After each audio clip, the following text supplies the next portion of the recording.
आदाब नाजरीन। आप देख रहे हैं हमारा खास कार्यक्रम शख्सियत, जहां हम मिलवाते हैं आपको उन लोगों से जो समाज के लिए हैं एक मिसाल। और आज की हमारी शख्सियत है भागचंद भील, जो सरहद पार से आकर यहां पाक विस्थापित परिवारों की खिदमत में जुटे हुए हैं। उन्होंने इन परिवारों के दुख सुख को अपना बना लिया है। सेवा का जज्बा इन्हें विरासत में मिला, और यही जज्बा आज भी इन्हें लोगों के गम बांटने की ताकत देता है। हालांकि रास्ते में कई इल्जाम लगे, लेकिन उन्होंने अपने मकसद से रुख नहीं मोड़ा, बल्कि और मजबूती से इंसानियत की राह पर चलते रहे। तो आइए मिलते हैं भागचंद भील से और सुनते हैं उनकी जुबानी, उनकी कहानी, आज के हमारे खास प्रोग्राम शख्सियत में, सिर्फ टाइम टीवी खबर पर। जो खिदमत को ईमान बना लेता है, वो हर दिल में मकाम पा लेता है। आदाब नाजरीन, आप देख रहे हैं टाइम टीवी खबर और मैं हूं आपका दोस्त सैरुद्दीन खान। आप देख रहे हैं हमारा खास कार्यक्रम शख्सियत, और शख्सियत में आज हम बात करेंगे सेवा के जज्बे की। जी हाँ, सेवा का जो जज्बा था वो सरहदें नहीं देखता, सीमाएं नहीं देखता, देश नहीं देखता, प्रदेश नहीं देखता। जो सेवाभावी लोग होते हैं वो जहाँ भी आते हैं अपने हुनर का जलवा बिखारते हैं और सेवा की रोशनी से लोगों को कहीं न कहीं जगमगाते जरूर हैं। हम बात कर रहे हैं भागचंद जी भील, जो पाक विस्थापित हैं, जो पाक से हिंदुस्तान आए अपनी मातृ वतन वापस, और यहाँ आने के बाद उन्होंने बड़ा संघर्ष किया, और संघर्ष खुद का किया। इसके अलावा जो यहाँ पाक विस्थापित जो लोग पाकिस्तान से पीड़ित होकर आए थे, उनकी भी कहीं कहीं सेवा में वो लग गए। उनके जीवन की कहानी बड़ी रोचक है। आज हम उनसे बात करते हैं कि उनकी जो शुरुआती दिन रहे, जो संघर्ष के जो दिन रहे, उन्होंने जो मेहनत की, उन्होंने जो कार्य किए, उनके बारे में हमारे दर्शकों को बताएं। सबसे पहले तो शेरुद्दीन खान, आपका बहुत बहुत शुक्रिया, आपका स्वागत हमारी इस नगरी में। तो भाई साहब, एक हकीकत सच्चाई तो यही है कि सेवा का भाव जो होता है, खिदमत का एक जज्बा, इंसान की अंदर की फीलिंग होती है। आप किसी को पैसे देकर, किसी को हायर करके सेवा में नहीं लगा सकते आप। जब तक इंसान के अंदर की जो भावना होती है, इंसानियत के नाते एक दर्द महसूस हो, वही इंसान जो खुद तकलीफ़ में जो भुगता है और वही इस चीज़ को समझ सकता है। तो भाई साहब, मेरा जो ज़िंदगी का सफ़र यहाँ 2014 में मैं सरहद पार पाकिस्तान से यहाँ भारत पहुँचा अपने परिवार के साथ। और यहाँ आने के बाद जोधपुर में तो माइग्रेशन का सिलसिला कई सालों से पहले चल रहा था, लेकिन ज़्यादातर जो मैंने अंदाज़ा लगाया तो वो 2014 के बाद, यानी कि मोदी जी के आने के बाद ही ये सिलसिला ज़्यादा से ज़्यादा बढ़ा। और यहाँ गांगाना में ही ज़्यादातर लोगों का शिफ्ट होना, इसका भी मैं एक रीज़न बताता हूँ। होता क्या है कि चाहे जो भी कबीला हो, चाहे जो भी कम्युनिटी हो, तो सबसे पहले वो अपने अपने सहारे ढूंढता है। अपने रिश्तेदार जहाँ होते हैं वहीं पर वो जो है शुरुआत करता है बैठने के लिए, काम धंधे की। तो इस तरह से कुछ हमारे रिश्तेदार पहले से आ रखे थे, उसके बाद हमारा भी आना हुआ, यहाँ देखा, माहौल हालात देखे, तो उसके बाद मैंने भी निर्णय यही लिया कि बेहतर रहेगा अपने समाज के साथ। और उसके बाद जो मैंने देखा कि जो मेरे इस यानी समाज में सबसे ज़्यादा जो मेजॉरिटी जिस तबके की थी, वो यानी कि लेबर क्लास और फार्मर, इस तरह के, और अनपढ़ लोग काफ़ी थे। तो जब मैंने ये चीज़ों को एनालाइज़ किया, क्योंकि शुरू से एक स्कूल लाइफ से जो हमारे जैसे कहते हैं ना लीडरशिप वाला एक दिमाग या सोशल वर्किंग का दिमाग शुरू से मेरा ख़ानदानी ये रहा है। मेरे बड़े पापा भी काफ़ी भुट्टो के ज़माने से एक्टिव थे। लोगों के काम, फिर अस्पतालों के हो, कोर्ट कचहरी के हो, आपसी कोई यानी कि इतना परिवार, इतना समाज, इतने सैकड़ों परिवार है तो आपसी मनमुटाव भी होता है।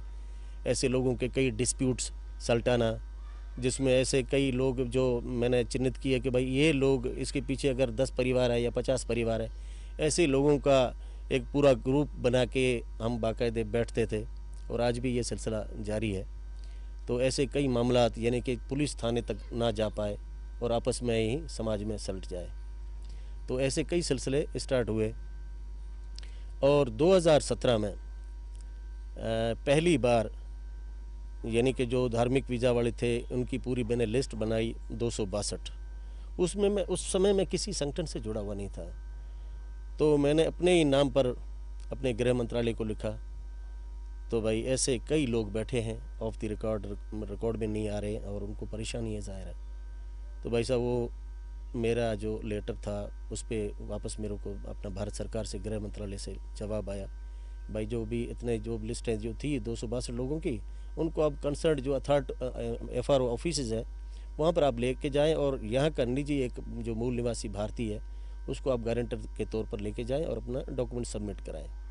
तो भाई साहब वही जो है आइस ब्रेक जिसे कहा जाए, वो मेरी एक काविश थी, उसका नतीजा उसमें वो लोग 262 की LTV ग्रांट हो गई और उसमें प्रशासन का भी बहुत बड़ा सहयोग था और वहीं से मेरा सफ़र स्टार्ट हुआ और लोगों में मैं मशहूर होता गया। जो पाक विस्थापित यहाँ आए थे तो अभी तक उनको कितनी आपने नागरिकता में दिलाने में सहयोग किया और किन किन परिस्थितियों से आपको जूझना पड़ा? सर परिस्थितियों में जिस तरह से मैं गुज़रा हूँ कि शायद कोई दूसरा होता तो गुज़र ही जाता, ये ऑन रिकॉर्ड चीज़ है। देखें कोई बंदा अगर उभरता है अपनी कोशिश के साथ और एक समाज सेवी के रूप में, तो इतने चैलेंजेस आते हैं कि कोई कल्पना भी नहीं कर सकता। और मेरे ऊपर भी इतने यानी कि अनगिनत यानी कि एक बड़ा प्लान हाई लेवल की एक जिससे साजिश कहे कि यानी मेरे समाज के लोगों को इकट्ठा किया कि भाई आप ऐसा करें कि भागचंद के खिलाफ आप एप्लीकेशन दें मुख्तलिफ थानों में। कोई एक थाने पे 10 एप्लीकेशनें दे दी, दूसरे पे 10 एप्लीकेशनें। अभी ऐसे रोज़ यानी कि महीने में अगर 4-6 एप्लीकेशन जाए तो डेफिनेटली प्रशासन को भी सोचना पड़ता है कि ये बंदा कर क्या रहा है। और उसमें हुआ क्या कि सिलेक्टेड बंदे सिर्फ 8 या 10 जने, वो किसी के उसका जो मॉनिटरिंग थी तो कोई दूसरा कर रहा था, वो भी ऑन द रिकॉर्ड ही है, बस ऑफ द रिकॉर्ड में कर रहा हूँ कि अभी वो समय आ गया कि कहते हैं इंसाफ तो होना ही है ना।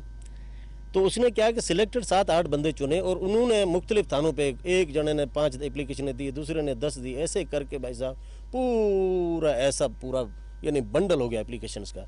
उसके बाद प्रशासन ने सोचा, ज़ाहिर इन्वेस्टिगेशन किया, लेकिन मैं शुक्रगुजार हूँ प्रशासन का कि इस जगह मैं ऑन रिकॉर्ड में कह रहा हूँ कि अगर इस तरह के हालात पाकिस्तान में बन जाते तो वास्तव में मेरा एनकाउंटर हो जाता, मरवा दिया जाता मेरे को या उठा के लेके जाते। लेकिन मैं बहुत बड़ा शुक्रगुजार हूँ, आभारी हूँ प्रशासन का कि इन चीज़ों को बड़ी पेचीदगी से देखा, हर एप्लीकेशंस को, हर यानी कंप्लेन को बिल्कुल नीट एंड क्लीन तरीके से देखा और तह तक पहुँचे कि भाई ये तो सिर्फ एक साजिश का हिस्सा है, भागचंद जी का इसमें कोई दोष नहीं है। उसमें कई FIR भी हुई 1-2 और बाकी ऐसे फॉल्स जो एप्लीकेशंस थी उसको तो इन्वेस्टिगेट करके उसको फिर अपने हिसाब से जो जैसे प्रशासन करती है इस तरह से सलटाया गया। लेकिन मेरे को परेशानी बहुत हुई, एक खुद बंदा, एक कमाने वाला छोटा सा परिवार, समाज को भी देखना, पुलिस थाने चक्कर वे भी काटने और इन चीज़ों में गुजर कर एक सर्वाइव करना, it is a very difficult challenge. कुल मिला के कहें कि आरोप जो लगे वो कहीं न कहीं निराधार थे, लोगों ने भी माना और समाज ने भी माना। इस बीच जो समाज सेवा का जो कार्य था वो कितना तीव्र गति से आपका बढ़ा? इसमें देखें मैं तो बहुत आभारी रहूँगा उन संस्थाओं का जिन्होंने ख़ास तौर कोरोना काल में, मुझे याद है कि उस समय भी आपने रिपोर्टिंग की थी, तो कोरोना काल में कई ऐसे यानी कि भमासा उन्होंने भी व्यक्तिगत मेरे को जो सहयोग किया बाकायदा डायरेक्टली। और सोशल मीडिया का ज़माना, मेरे पास एक साधन ये था सोशल मीडिया का कि जो चीज़ 10 रुपये भी आए तो मैंने सीधे जाके किसी जो भी ज़रूरतमंद था उसको दिए और वो रिकॉर्ड में जितने भी मेरे जो डोनर थे उनको मैं देता था।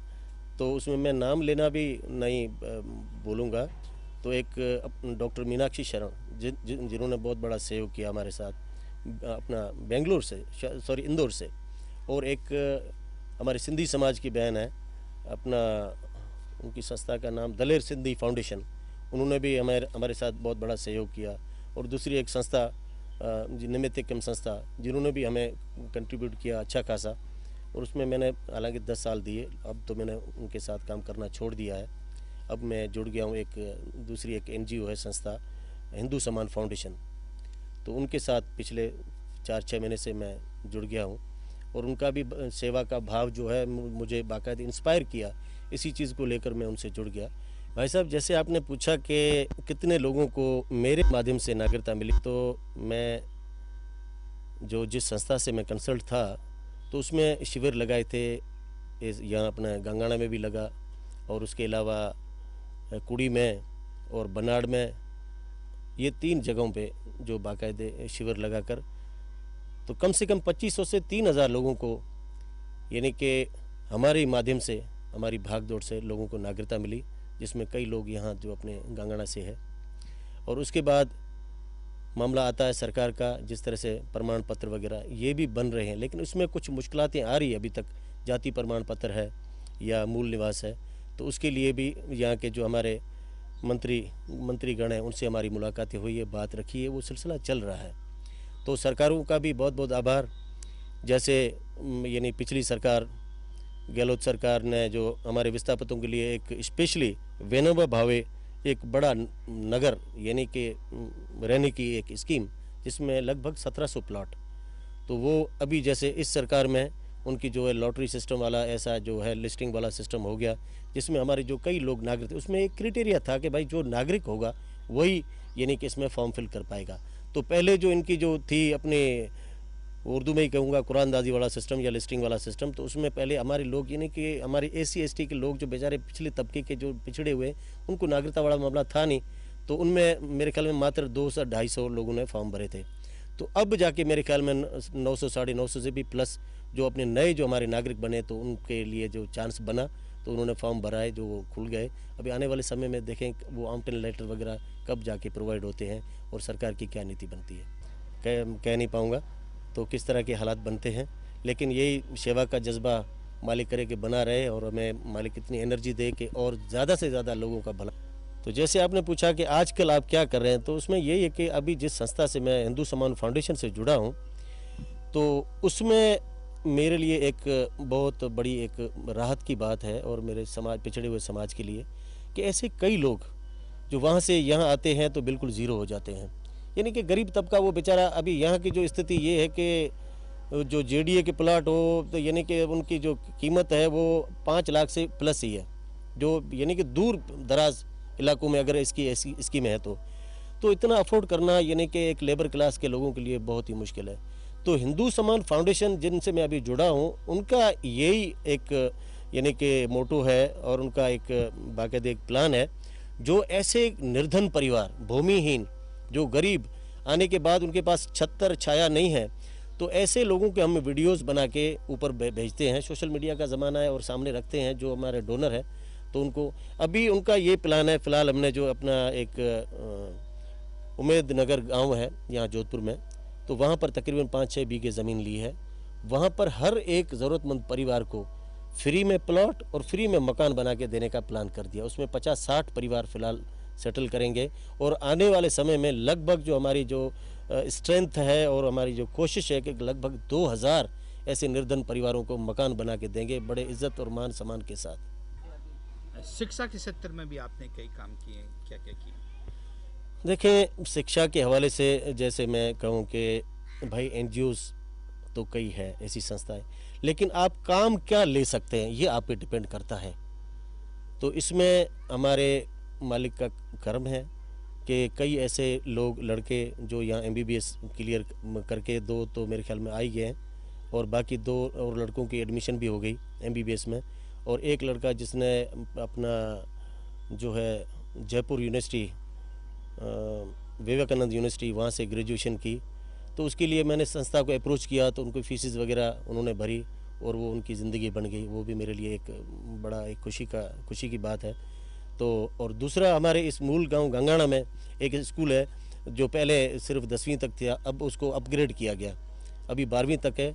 और बड़ी खुशी की बात है कि हमारे एक देखो, एक ऐसी हमारा समाज पिछड़ा हुआ, एजुकेशन ही एक चीज़ है, ऐसी चीज़ है कि वो अपनी सोसाइटी को अपग्रेड करती है। तो उस स्कूल में अभी 1200 बच्चों की स्ट्रेंथ है या 1300 की, तो उसमें यानी कि 90 मेरे ख्याल में 95% जो हमारे विस्थापित बच्चे हैं और भील समाज के हैं। बड़ी खुशी की बात है, और भारत जैसे देश में एक हमारे खुद के गांव के अंदर ही ऐसा स्कूल व्यवस्था है जिसमें हमारे बच्चे पढ़ रहे हैं, और आने वाले समय में ज़रूर कुछ न कुछ मंजिलें पाएंगे। सेवा की बात करें तो सेवा कोई जात नहीं देखती, बिरादरी नहीं देखती। सेवा जो निस्वार्थ भाव से करते हैं, और वही जो सेवाएं हैं भागचंद जी ने की। जब सेवा करने का मौका आया कोरोना काल में, जब परिस्थितियाँ विपरीत थी, उस वक्त भागचंद जी ने जो है यहाँ जो चाहे कोई हिंदू था, मुस्लिम था या एनीथिंग, जो भी किसी भी बिरादरी से था, उन सब की सेवा तन मन धन से की। इसके अलावा अब हम जानना चाहेंगे कि जो ये सेवा का जो उनका जज्बा है, और उसको लेके जो और भी जो फील्ड में जो लोग काम कर रहे हैं, सेवाभावी जो लोग हैं, उनके लिए उनका क्या संदेश है, क्या पैगाम है? जी। देखें, मैंने पहले भी कहा, तो ये नहीं, सेवा का मोल यही होता है कि आपके मन में दया होनी चाहिए, इंसानियत होनी चाहिए। कुल मिलाकर अगर ये चीज़ें ज़िंदा हैं आपके दिलो दिमाग में, और आपका दिल मानता है कि वास्तव में मैं जो कर रहा हूँ ये सही कर रहा हूँ, तो वही चीज़, मैं तो यही यंगस्टर है प्रेरणा देता हूँ नौजवानों को ख़ास तौर। तो देखें, ये सेवा भाव ही इंसान को मजबूत बनाती है, आपकी इज़्ज़त बनती है मुआशरे में, और लोगों के दिलों और दिमाग में आपका नाम, आपकी छाप बन जाती है।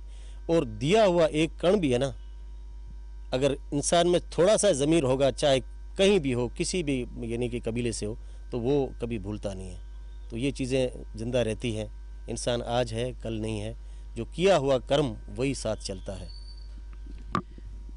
सेवा के जो कार्य हैं वो अमर होते हैं, और उनका कहीं न कहीं फल अवश्य मिलता है, ये कहना है भागचंद जी का। इन्होंने सरहद पार से हिंदुस्तान आकर लोगों की सेवा की। इसके लिए यहाँ के जो लोग हैं वो इनका हमेशा हमेशा आभार प्रकट करते रहते हैं। आने वाले दिनों में इनकी जो सेवा का जज्बा है वो कितना कायम रहेगा, और भी कितने लोगों की सेवा कर पाएंगे, ये तो आने वाला समय बताएगा।